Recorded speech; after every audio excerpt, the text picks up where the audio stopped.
చెప్పుకుందాం రా, నీది నాది ఒకే కథ, ఒకరికి ఒకరు. ఏంటి ఇవన్నీ సినిమా టైటిల్స్ అనుకుంటున్నారా? కాదు, చైనా చెబుతున్న సరికొత్త డైలాగ్స్. ఇప్పటి వరకు ఢీ అంటే ఢీ, కాస్కో లాంటి యాక్షన్ మూడ్ నుండి ఇప్పుడు కుటుంబ కథా చిత్రమే మంచిదన్నట్లు మారిపోయింది డ్రాగన్ తీరు. కలిసి పనిచేయటమే రెండు దేశాలకు మంచిదంటూ సహకార సౌండ్ పెంచింది. గ్లోబల్ సౌత్ లో మనమే గొప్పోళ్ళం, ఇద్దరం కలిస్తే ప్రజాస్వామ్యాన్ని పతాక స్థాయిలో నడపగలం అంటూ సెంటిమెంట్ తో కొడుతోంది. ఇంతకీ ఏం జరిగింది? చైనాలో వచ్చిన మార్పుకి కారణం ఏంటి?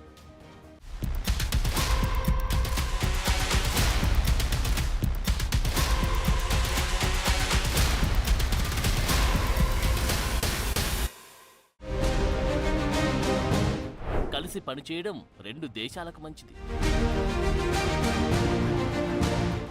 ఒకరినొకరు తగ్గించుకోకుండా ఒకరితో ఒకరు కలిసి పనిచేద్దాం.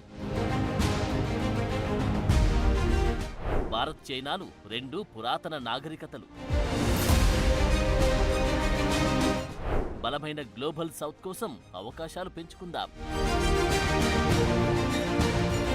ఏంటి ఈ మాటలు భారతదేశం నుండి వచ్చాయని అనుకుంటున్నారా? కానే కాదు. చైనా దేశం టోన్ మార్చింది. అంతర్జాతీయంగా భారత్ కు పెరుగుతున్న పరపతి ఒకవైపు, ప్రపంచంలో చైనా ఒంటరిగా మారుతూ ఉండడం మరోవైపు. ఇక ట్రంప్ చేసే టారిఫ్ వార్ కి చైనా మార్కెట్ లో ముచ్చెమటలు పడుతున్నాయి. భారత్ లాగా దౌత్యం నేర్చుకుని డ్రాగన్ కంట్రీ పొగర్ని తగ్గించుకుని కలిసిపోదామని పాట పాడుతుంది. ఆర్థికంగా భారత్ పరుగులు పెడుతుంటే అనుకున్న లక్ష్యాలు చేరుకోలేక చైనా నానా పాటలు పడుతుంది. చిన్నా చితకా దేశాలకు అప్పులిచ్చి వాళ్లను తన గుప్పెట్లోకి లాగాలనుకుంటున్న డ్రాగన్ కంట్రీ అంతర్జాతీయంగా అబాస్ పాలైంది. స్వదేశంలో సవాలక్ష్య సమస్యలతో సతమతమవుతుంది. పాకిస్తాన్, బంగ్లాదేశ్ లను నమ్ముకుంటే తీవ్రవాదం తప్ప తిరిగొచ్చేది ఏమీ లేదని అర్థమైంది. ఇప్పుడు చైనాకున్న ఒకే ఒక్క దారి భారత్ తో రాజీ పడడమే. అమెరికా వేసి టారిఫ్ బరువులు తట్టుకోవాలంటే భారత్ లాంటి భాగస్వామ్యం అత్యవసరమైంది. బ్రిక్స్ వేదిక ఎలాగూ ఉంది కాబట్టి భారత్ తో బంధం పెంచుకోవాలని అనుకుంటుంది.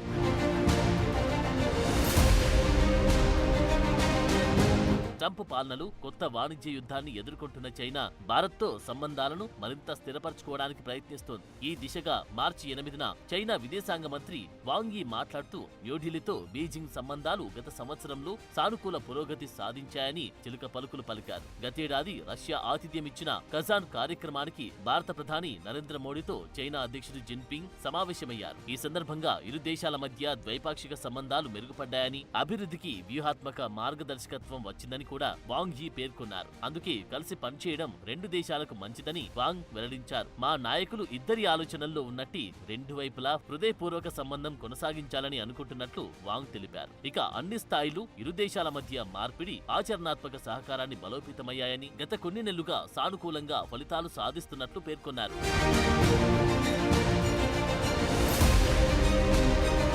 భారత్ చైనాలు ఒకదానికొకటి అతిపెద్ద పొరుగు దేశాలని, రెండు దేశాలు ఒకరి విజయానికి ఒకరు దోహదపడే విధంగా భాగస్వామ్యులుగా ఉండాలని చైనా ఎల్లప్పుడూ నమ్ముతున్నట్లు చైనా విదేశాంగ మంత్రి వెల్లడించారు. అందుకే డ్రాగన్, ఎలిఫెంట్లు కలిసి సహకరించుకోవాలని అన్నారు. అయితే వాంగ్ కేవలం మంత్రి మాత్రమే కాదు, చైనాలో అతిపెద్ద అధికార పార్టీ అయిన కమ్యూనిస్ట్ పార్టీ ఆఫ్ చైనాకు పొలిట్ బ్యూరో సభ్యుడిగా కూడా వాంగ్ ఉన్నారు. కాబట్టి ఆయన మాట ఖచ్చితంగా చైనా అధ్యక్షుడి మాటతో సమానంగానే పరిగణించాల్సి ఉంటుంది. అందుకే గ్లోబల్ సౌత్ లో ముఖ్యమైన దేశాలుగా ఉన్న భారత్ చైనాల సాంగత్యం స్ట్రాంగ్ అవ్వాలని కోరారు. ఇక గ్లోబల్ సౌత్ లో ఆధిపత్యం, అధికార రాజకీయాల వంటివి లేకుండా ఇరు దేశాలు బాధ్యతగా వ్యవహరించాలని పిలుపునిచ్చారు. రెండు దేశాల చట్టబద్ధమైన హక్కులు, ప్రయోజనాలు కాపాడుకోవడమే కాకుండా అంతర్జాతీయ సంబంధాలను నియంత్రించి ప్రాథమిక నిబంధనలు కూడా నిలబెట్టాలని మంత్రి వాంగ్ ఆశించారు. చైనా, భారత్లు చేతులు కలిపితే అంతర్జాతీయ సంబంధాల్లో గొప్ప ప్రజాస్వామ్యానికి ప్రతినిధులుగా ఉంటామని, గ్లోబల్ సౌత్ ని బలంగా మార్చుకోవడానికి అవకాశాలు బాగా మెరుగుపడతాయన్నారు.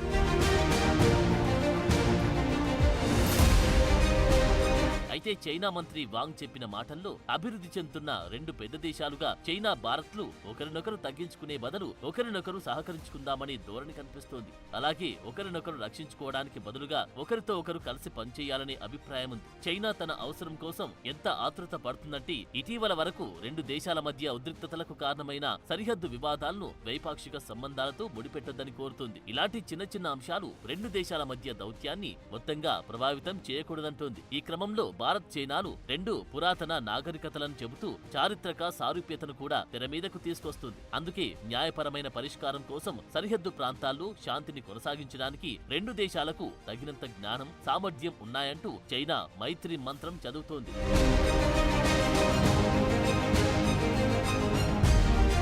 2025 నాటికి చైనా భారత్ మధ్య దౌత్య సంబంధాలు 75వ వార్షికోత్సవాన్ని జరుపుకుంటున్నాయి. అందుకే గత అనుభవాలను గుర్తుకు చేసుకుంటూ ఒక మైత్రి మార్గాన్ని ఏర్పరచుకోవాలని ఆశిస్తోంది. చైనా భారత్ సంబంధాలను బలమైన స్థిరమైన అభివృద్ధి మార్గంలో ముందుకు తీసుకెళ్లడానికి చైనా భారతదేశంతో కలిసి పనిచేయడానికి సిద్ధంగా ఉందని చైనా విదేశాంగ మంత్రి వాంగ్ యీ పిలుపునిచ్చారు. కలిసి పనిచేయడం రెండు దేశాలకు మంచిదన్నారు. అయితే తూర్పు లడఖ్లో 4 సంవత్సరాల పాటు కొనసాగిన సైనిక ప్రతిష్టంభనకు ముగింపు పలికి రెండు పొరుగు దేశాల మధ్య గతేడాది సాధించిన పురోగతి తర్వాత చైనా ఈ వ్యాఖ్యలు చేసింది. బీజింగ్ లో చైనా వార్షిక విలేకరుల సమావేశం సందర్భంగా రెండు దేశాల సంబంధాల్లో చాలా కాలంగా ఉన్న ప్రతిష్టంభనకు ఫుల్ స్టాప్ పెట్టి ద్వైపాక్షిక సంబంధాలను ఎలా కొనసాగించాలని అనుకుంటున్నారు అనే ప్రశ్నకు సమాధానమిస్తూ మంత్రి వాంగ్ యీ ఈ వ్యాఖ్యలు చేశారు.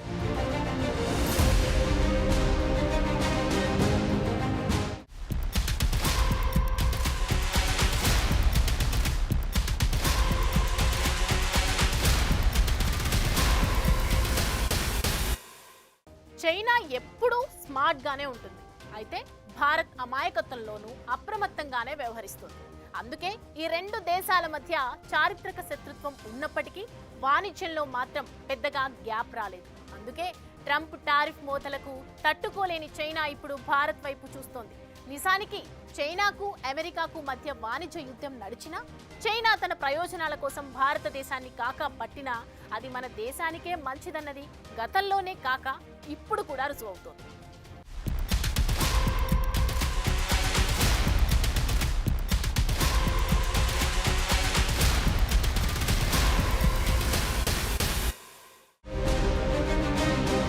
దశాబ్దాలుగా చైనా భారత్ సంబంధాల్లో ఇలాంటి ఒడిదుడుకులు కనిపిస్తూనే ఉన్నాయి. 4 ఏళ్ల క్రితం సరిహద్దు తూర్పు లడఖ్లో చివరి ఘర్షణ జరిగింది. డెపాంగ్, డెమ్చోక్ అని 2 ఘర్షణ ప్రాంతాల్లో ఏర్పడిన ఈ ఉద్రిక్తతల తర్వాత గత 4 సంవత్సరాలుగా ఇరు దేశాల మధ్య సంబంధాలు స్తంభించాయి. 2020లో భారత్, చైనా దళాలు లడఖ్లోని గల్వాన్ లోయలో హింసాత్మక ఘర్షణకు దిగడంతో ఈ ప్రతిష్టంభన ప్రారంభమైంది. దీని ఫలితంగా రెండు వైపులా ప్రాణనష్టం కూడా జరిగింది. దీనికి ముగింపు పలికేందుకు రెండు దేశాలు తమ సైన్యాన్ని ఉపసంహరించుకోవాలని ఒక ఒప్పందాన్ని కుదుర్చుకున్నాయి. తర్వాత గతేడాది చివర్లో భారత్, చైనాలు సరిహద్దు నుండి ఇరు సైన్యాలను వెనక్కి పిలవాలని నిర్ణయించుకున్నాయి. దాదాపు 60 సంవత్సరాల్లో భారత్, చైనా సరిహద్దుల్లో మరణాలు నమోదైన మొదటి సంఘటన ఇది. అయితే ఈ ప్రతిష్టంభన తర్వాత రెండు దేశాల ప్రతినిధుల మధ్య అనేక సమావేశాలు, చర్చలు జరిగాయి. వాటిలో ప్రధాని మోడీ, ప్రెసిడెంట్ జిన్పింగ్ మధ్య కూడా సమావేశం జరిగింది. ఆ తర్వాత భారత జాతీయ భద్రతా సలహాదారు అజిత్ దోవల్, చైనా విదేశాంగ మంత్రి వాంగ్ యీలు బీజింగ్ లో 23వ స్పెషల్ రిప్రజెంటేటివ్ డైలాగ్ను నిర్వహించారు. అప్పటి నుండి ఇరు దేశాల మధ్య చర్చలు మొదలయ్యాయి.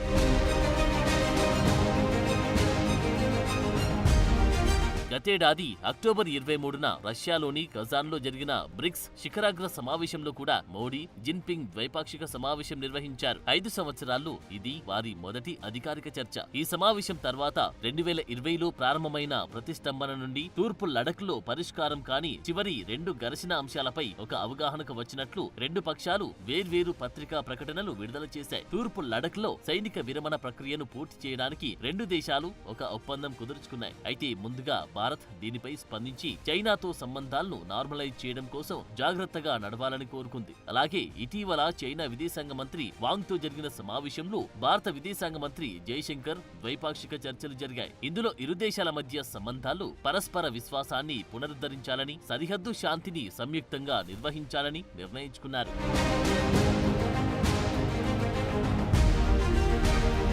సరిగ్గా ఇలాంటి పరిస్థితుల మధ్య అమెరికాకు, చైనాకు మధ్య టారిఫ్ల చిచ్చు రాజుకుంది. దీనితో అమెరికా, చైనా మధ్య వాణిజ్య ఉద్రిక్తతలు పెరిగాయి. అధ్యక్షుడు డొనాల్డ్ ట్రంప్ చైనా వస్తువులపై 20% సుంకాన్ని విధిస్తున్నట్లు ప్రకటించారు. దీనికి ప్రతిస్పందనగా చైనా, అమెరికా దిగుమతులపై ప్రతి సుంకాలను విధించింది. ఈ చర్య ప్రపంచంలోని రెండు అతిపెద్ద ఆర్థిక వ్యవస్థల మధ్య వాణిజ్య యుద్ధానికి కారణమైంది. అమెరికా సుంకాలు ప్రపంచ వాణిజ్య సంస్థ నియమాలను ఉల్లంఘిస్తున్నాయని చైనా ఆర్థిక మంత్రిత్వ శాఖ ఆరోపించింది. ఈ పెరుగుదల వరల్డ్ ట్రేడ్ సెంటర్ నిబంధనలను ఉల్లంఘించడమేనని వెల్లడించింది. ఇక చైనా ప్రతీకార చర్యలో భాగంగా అమెరికా బొగ్గు, లిక్విడ్ నాచురల్ గ్యాస్ ఎగుమతులపై 15% సుంకం విధించింది. అలాగే ముడి చమురు, వ్యవసాయ యంత్రాలు, భారీ కార్లపై 10% సుంకం విధించింది. ఈ సుంకాలు ఫిబ్రవరి 10 నుండి అమల్లోకి రానున్నాయి. అదనంగా జాతీయ భద్రతా ప్రయోజనాలు పేర్కొంటూ టంగ్స్టన్, టెల్లూరియం, రుతేనియం, మాలిబ్డినం, రుతేనియం సంబంధిత అరుదైన లోహాలపై ఎగుమతి నియంత్రణను విధించింది చైనా.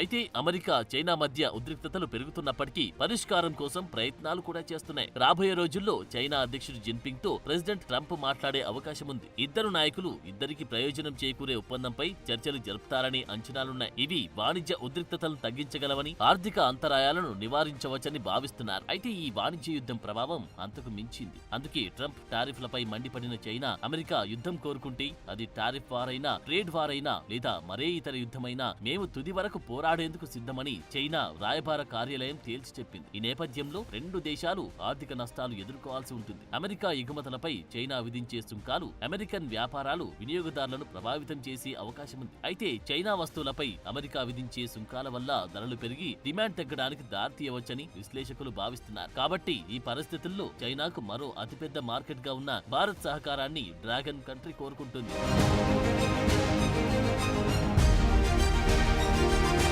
ఇక గతంలో ఇలాగే అమెరికా చైనాల మధ్య టారిఫ్ వార్ నడిచినప్పుడు భారత్ భారీగా లాభపడింది. ట్రంప్ మొదటి పదవీ కాలంలో చైనాపై సుంకాలు పెంచిన తర్వాత భారత్ నుండి అమెరికాకు ఎగుమతులు పెరిగాయి. ఆ సమయంలో అమెరికాకు ఎగుమతులు చేసే దేశాల్లో భారత్ 4వ అతిపెద్ద లబ్ధిదారుగా నిలిచింది. అలాగే ప్రస్తుతం చైనా దిగుమతులపై అమెరికా భారీ సుంకాలు విధించడంతో మరోసారి యుఎస్ ప్రత్యామ్నాయ సరఫరాదారుల కోసం చూస్తుంది. ఈ క్రమంలో ఇటీవల భారత్ పై కూడా ట్రంప్ పరస్పర సుంకాలు విధించడం, ఏప్రిల్ నుండి అవి అమల్లోకి వస్తూ ఉండగా భారత్ తెలివైన స్టెప్ తీసుకుంది. అమెరికా భారత్ మధ్య ఫ్రీ ట్రేడ్ ను తీసుకొచ్చి ఆలోచనలో ఉన్నట్టు తెలుస్తోంది. అంటే ఇరు దేశాల మధ్య వాణిజ్యంలో సుంకాలు నామమాత్రంగా ఉంటాయి. దీనితో ఇప్పుడు ట్రంప్ కూడా భారత్ వైపు మొగ్గారు. ఈ పరిణామంతో భారత్ అమెరికా వాణిజ్య సంబంధాలు మరింత మెరుగ్గా నడుస్తాయి. ఇది ఖచ్చితంగా చైనా ఆర్థిక వ్యవస్థకు నష్టమనే చెప్పాలి.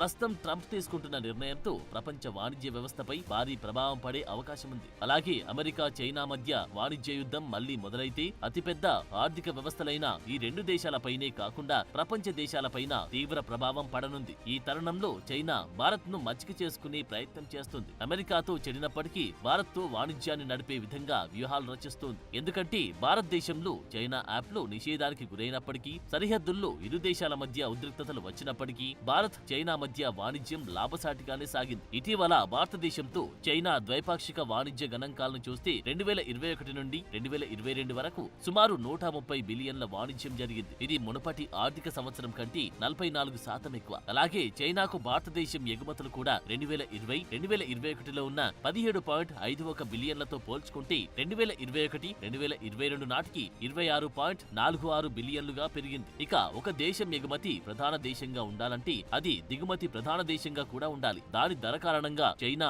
భారతదేశానికి అత్యంత ముఖ్యమైన దిగుమతి వనరు. కాబట్టి చైనాకు భారత్ అవసరం ఉంది. మరి చైనా కొత్త బాణి ఈ బంధాన్ని ఎక్కడి వరకు తీసుకెళ్తుందో, ఎప్పటిలాగే మధ్యలో వదిలేస్తుందో చూడాలి.